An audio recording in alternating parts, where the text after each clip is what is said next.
Thank you for joining me today on my channel. Today is a little bit different from videos that I normally do.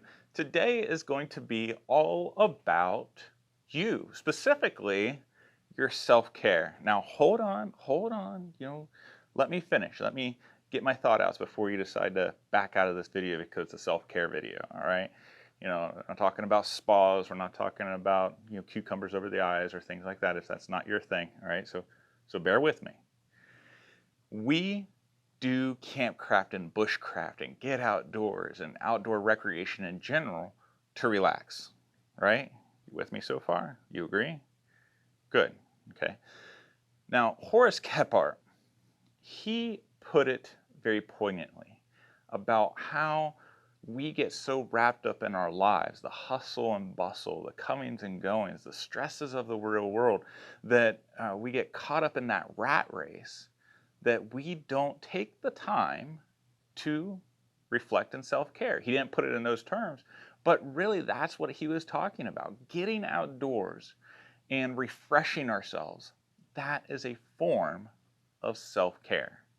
Okay, it really is. You can put whatever label on it you want, but that's what it is. It's self-care. It's something that you enjoy, something that you like doing, something that recharges your batteries, right? That's what it's about, okay? But even when we're outdoors, we're camping, we're bushcrafting, or we're doing something else, paddle boarding, I don't know, whatever your outdoor recreation of choice is, sometimes things just go wrong, right? That's just how it goes. Maybe it's weather, maybe it's a mechanical error, maybe it's personal error, right? Things happen that kind of put a damper on our experiences. Now, I'm a father, and I have a full-time job, and I do this YouTube thing. So the amount of time that's really carved out for me to go outdoors and do, extravagant outings is pretty much relegated to the opportunities I take with my kids when we go scouting, the scout camp or various activities with the troop. Like that's the amount of time that I have left to do that kind of stuff because I still have all the tasks that need done at home, right? The chores, the stuff that we don't really like doing. But there's other opportunities. There's small pockets of time that we have throughout the week that we can still get snippets of that life.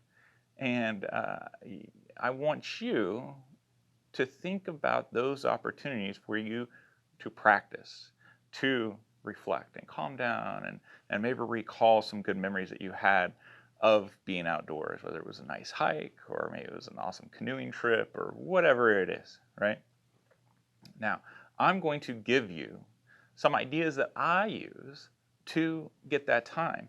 And it's going to help you get your morale back, that self-care time back, if things go wrong for you when you're outdoors doing this stuff. Because, the weather, sometimes you can't stop it. So you have a choice. You can either, this is your weekend to go out and do something camp crafty or outdoor recreation. The weather comes in and you have a choice. Are you going to push through it and embrace the suck as it's put, or are you going to stay home in your comfortable bed and do whatever, maybe do some more chores, right? So I'm going to give you some ideas that will hopefully turn your disappointment around. We call that in scouting scout spirit because sometimes things go wrong. Maybe you're lost. In scouting, we talk a lot about orientation and mapping, and sometimes you might get lost. And maybe you get lost in life. And in that time, you can take the opportunity and do these same exact things to calm yourself, reflect, and turn a negative into a positive. Okay? That's what today's video is all about. That's what today's video is all about. Okay, so if you're still with me, I want to give a shout out to my patrons on Patreon because without them, then this channel won't be able to go where it's going. So I really appreciate them. If that's something you're interested in, check out my Patreon page, Mr. Dyer's Musings. I also want to let you know that I have a cookbook that is coming out in October. It's a period cookbook. It takes place from 1900 to 1940. So it has all these different recipes, most of which, like it was designed for the outdoorsman. So most of which is you can cook in a very small mess kit. And if you want to try them at home, there's some pretty good recipes that you can even make at home. Okay, so it's designed for the outdoor enthusiast. So if you want to check that out, in the description is my email. Send me a shout and I will give you the details to that. But it's coming out October 31st. And there's some perks if you pre-order it. All right? All right, let's get to it. The first thing is a drink. Now, you may be thinking, well, that's pretty silly. That's pretty stupid, right? I did not like tea until a very popular show called Star Trek Next Generation, and Captain Picard, he drank Earl Grey. I was like, what is Earl Grey? What is this guy talking about? So I went out and I bought me some, and I tried it, and this is literally the only tea that I found that I liked. You know, my wife, she's a big tea drinker. She keeps on having me try different teas. Earl Grey is the only one that I really like. So when it's cold or when I need to relax, when it's there's a lot on my mind, you'll probably find me drinking some Earl Grey tea. I'm a coffee drinker, but I only drink coffee once in the morning. That's just to get me going. And it's probably a mental thing. So find yourself a drink that you enjoy that calms you. Now, warm drinks, psychologically speaking, warm drinks tend to do better with this. So if you are a coffee drinker, drink coffee. Maybe hit on some decaf, right? So you get the flavor, but not all the jitters or the caffeine. Maybe you're not affected by it. Try different types of teas. Those are really good. Also, bouillon cubes. Now, historical camp crafters like Nesmith and Horace Kephart and Edward Cayce and all these guys, like they talk about taking bouillon with them camping. Now, it may seem odd, you know, but first of all, you get a few calories from drinking bouillon, right? Put it in some hot water, but also the comforting taste of beef bouillon. If you're a meat drinker, if you're not a vegetarian, right? It helps you calm down.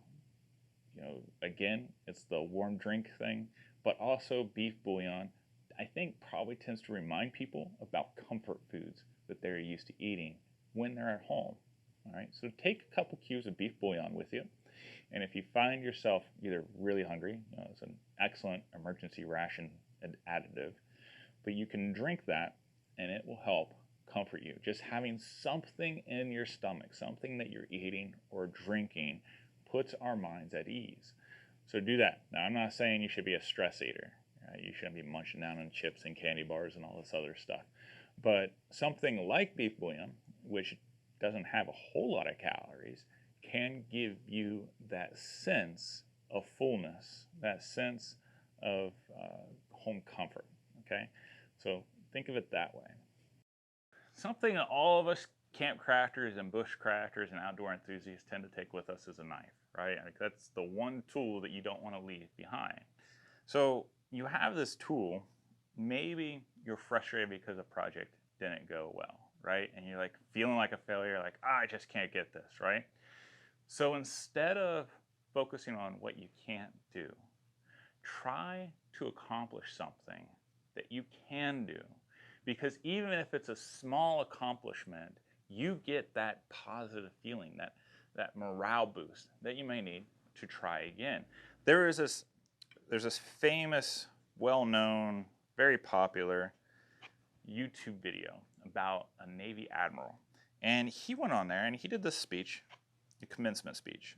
And in it, he talked about the value and the importance of making your bed. Something so small, right? I don't know about you, but I don't make my bed, right? That's not something that I do. I have no problem with getting in a messy bed.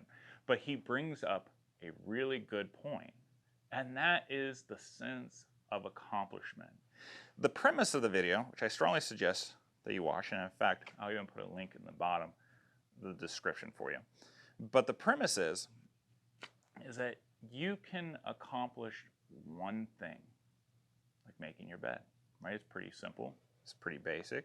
It may not be the perfect military bed making, but you doing that one thing, that one accomplishment, sets up the rest of your day with at least starting with a success.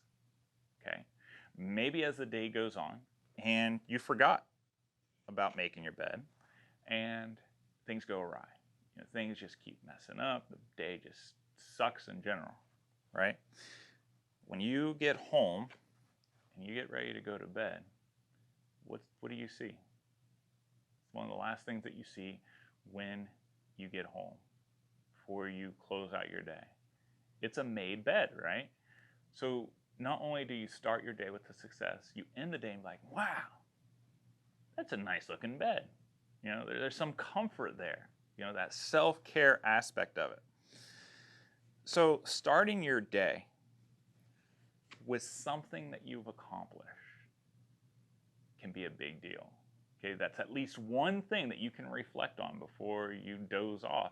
Like, I did that, and I did it well. Okay, so going into this and why I have my knife and why I've got this stick, there's some very basic things that you can do with a knife that calms me down, right? It gives me something to think about, is whittling. Not carving per se, literally just whittling. You can use it to practice a skill. Maybe it's to make small shavings or large shavings, making a feather stick, or putting points on sticks, maybe a particular notch that you tend to use a lot, right? So just working on something like that takes your mind and puts it somewhere else. And it puts it in a place where you feel accomplished, right? So making feather sticks is a great thing because you can always use it. Also, you just get to know your knife a little bit better, okay? There you go. Another thing is sharpening something. Sharpening your knife, sharpening your axe, maintaining it. Reason being is because it takes some serious concentration to do it right. You're not just taking a knife or your axe or hatchet and grinding away at it. It's a practice. It's a dexterous skill to have that angle right the entire time.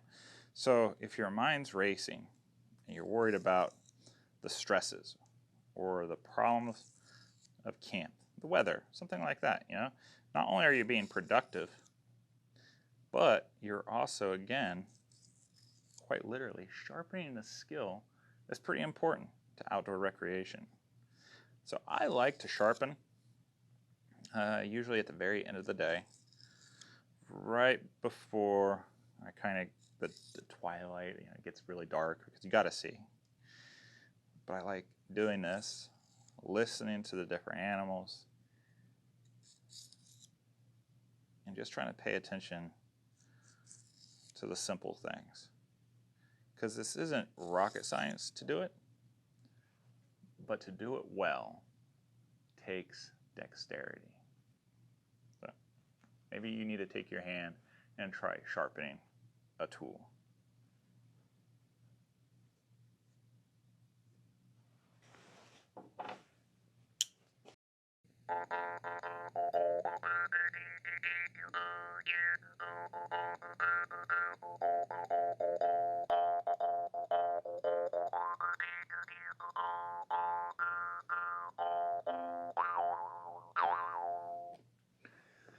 Now, a musical instrument, whether it be a harmonica or a jaw harp, or maybe just tapping out something on your hands, on your knees, that can help boost our morale quite a bit. I take a harmonica with me just about everywhere I go.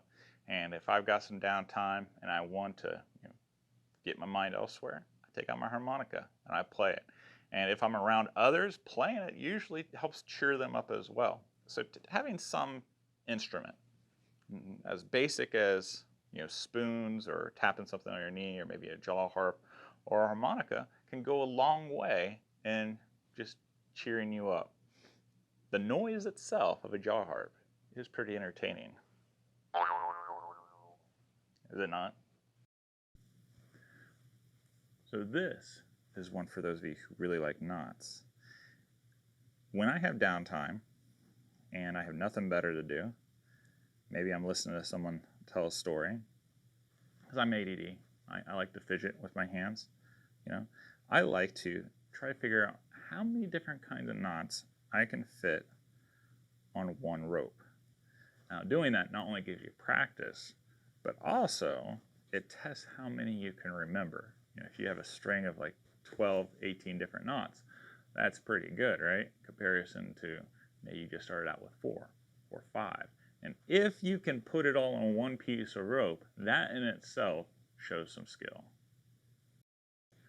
The last thing that I'm going to give you a suggestion, because there's lots of others, but the last one that really helps me, that gives me comfort, and I think that binds us as people, as human beings in general, is the comfort of light and the comfort of warmth. I said this last week when we were talking about my cooking video.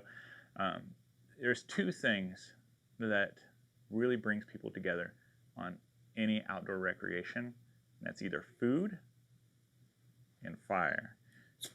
So maybe you need to practice fire building. So you can dig a little hole in the earth. Maybe you got your backyard, right? Because you can't get outdoors or something, to like a forest or a park. Maybe go to your grill and do this. Take some pieces of wood that you found and try different fire lays. Try different materials. Try processing material so that when it is wet or you just need a quick fire, you can practice making a fire and doing it as quick as you need to. That way you can get that cup of tea or broth or lunch or dinner or whatever quickly made. So being able to make a fire and practicing those skills go a long way. And again, you feel accomplished, but also gives you something that you enjoy, right? That light and that warmth. Being able to watch a fire, thinking about all the good things in your life, can go a long way in building your morale. I appreciate you joining me today on this video. I hope you found some tools that are useful that you may use if you're feeling down and out, or maybe you just want to go in your backyard and practice some things, because time is precious and you're not able to get out and do what you want to do. But it takes your mind outdoors, right? Horace Kephart, that's what it's all about. Separating from the hustle and bustle. You can do all these things in your own backyard. You don't have to travel far, and it gives you the morale boost that you need. And a lot of these different things is practice, right? If not all of them, it's practice. So when you do get to go out, you get to accomplish something and you feel good about yourself. And if you're struggling with a project, camping or whatever, weather comes in, doing something small, accomplishing something small, and then reflecting on that, like, wow, I remember when I first started doing this, I wasn't very good. Now look at me. Now look how far I have grown, how far I've come. As a teacher, for my students, that's what I want them to see at the end of the year. I want them to see growth in themselves and growth in their accomplishments, and realize that we all struggle sometimes. That's just part of life. But overcoming those struggles and getting better, that's how we succeed. That's how we succeed. So if you like this video, please click like. That way other people find it. You'll be helping them out a lot. If you're interested in that cookbook, then please send me an email. My email is below in the description, along with various videos about the different artifacts I showed you today. If you haven't subscribed yet, please hit subscribe. Don't forget the notifications button, because next week I'm going to show you a cool artifact that I've got that I've wanted for a long time, and I finally got it. I've been practicing with it. I'm going to show you some really nuanced techniques and how to use it that you can even apply to various things that you probably have. So hit the subscription button. Don't forget the notifications button. If you're interested in how I pack all this stuff in a very basic, really cool day bag that's historical that you can make yourself, then watch this one here. I hope you guys have a wonderful week. Give a kiss out to your loved ones, and I'll see you guys next time. Take care.